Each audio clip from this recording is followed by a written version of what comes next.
myself I wasn't going to cry. It being a man thing and all that. And I was okay when the huge backhoe took down the porch where Jack, Lauren, and I played when it was raining or the sun was too hot in the summer.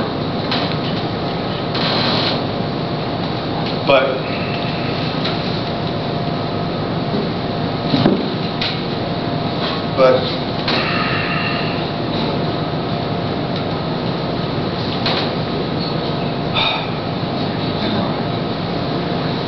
when the teeth of that bucket tore through Mom's and Dad's bedroom window, I couldn't take it anymore. And I cried like I did 30 years earlier when I'd fallen out of the tree at the front of the house.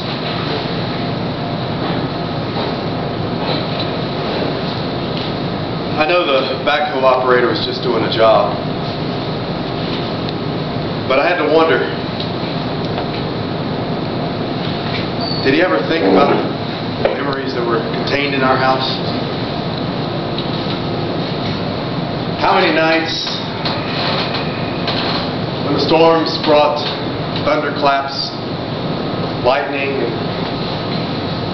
and torrential rain, Lauren and I hid in Mom's bed while Jack, the oldest, made fun of us, only to somehow find his way beside us under the covers. Or the sicknesses that kept us in bed while Mom made poultices that ultimately saved our lives.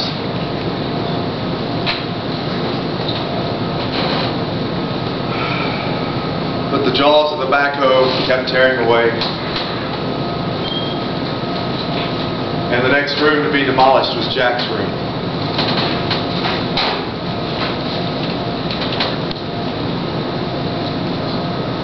Our neighbor, Mr. O'Hara, was standing at his fence when we started moving in all those years before. He said a fence between neighbors was bad, but because he and his wife were foster caregivers to the animal shelter, they were required to have the fence for protection.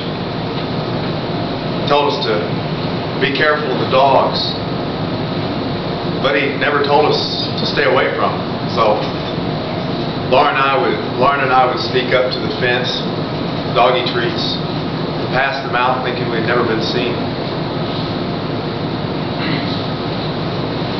My favorite was a big German Shepherd with a diamond white hair between his eyes. Mr. O'Hara told me to be real careful with him. But before long, I had him licking me in my face through the fence. Lauren liked a St. Bernard that would drool in her hand when taking her treats.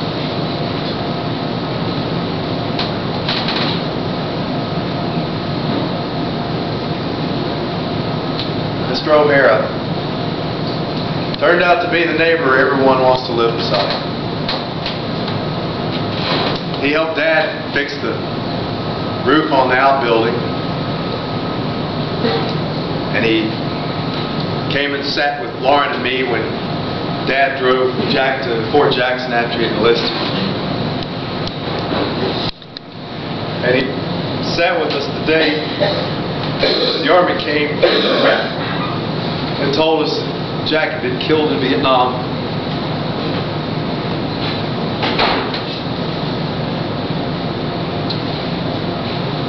He taught us how to love and respect animals and how to have them as pets.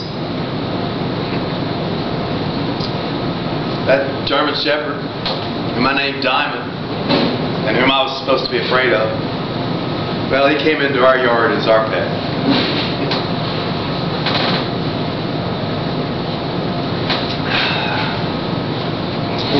The backhoe operator stopped to drink and wiped his face with a small towel.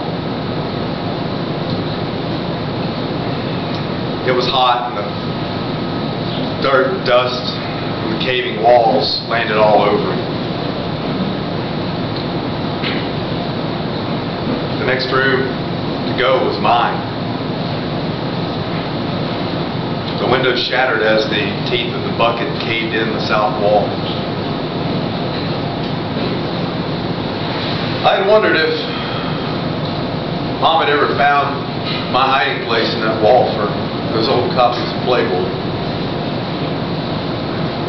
I know Dad did with his passing comment of when was I going to share my copy with him. It took me by surprise. What was I then? 15? 16?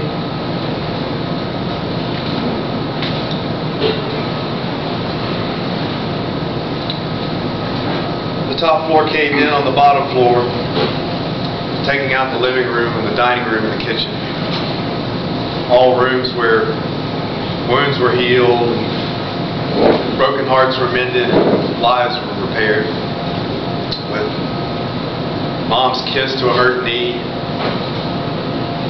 her holding Lauren when her 16-year-old true love hadn't called.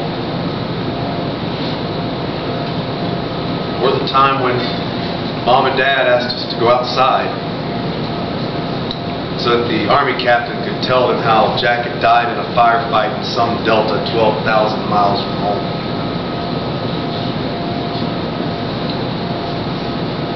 I wondered if the wood in the kitchen still smelled of those Thanksgiving turkeys that were cooked over the years.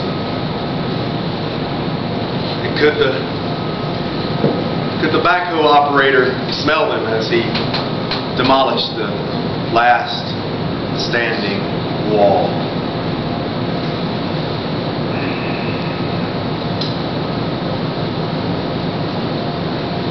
And I wondered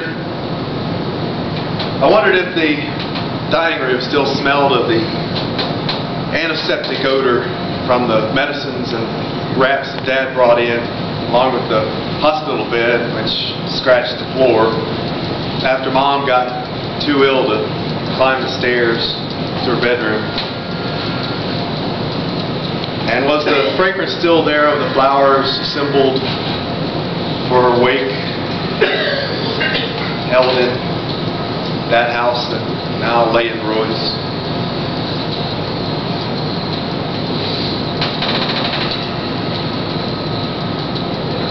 The noise from the backhoe drowned out the sound of the car pulling up behind me and the closing of a car door. The first I knew that someone else was there was when two sets of 8-year-old arms wrapped around my waist and my nephews, the twins, Jack and Jerry, watched wide-eyed as the backhoe continued to crush the now fallen home. Voicemail. Moments later, my sister Lauren was at my side, putting her hand under my elbow and leaning her head on my shoulder. "So fast," she said. Then she fell silent. I didn't look at my watch when I got here. Maybe I should have. If I did, I would have known how long it took to get rid of more than 30 years of stored memories. Of course, then my mind flashed to television scenes where a tornado levels the house in 15 seconds, or the flooding Mississippi River demolishes house after house. And I realized I'd been given a chance to mentally walk through every room and relive every emotion, every memory. And I know that although that house is gone, the memories of it and the lives it held will be in my heart forever.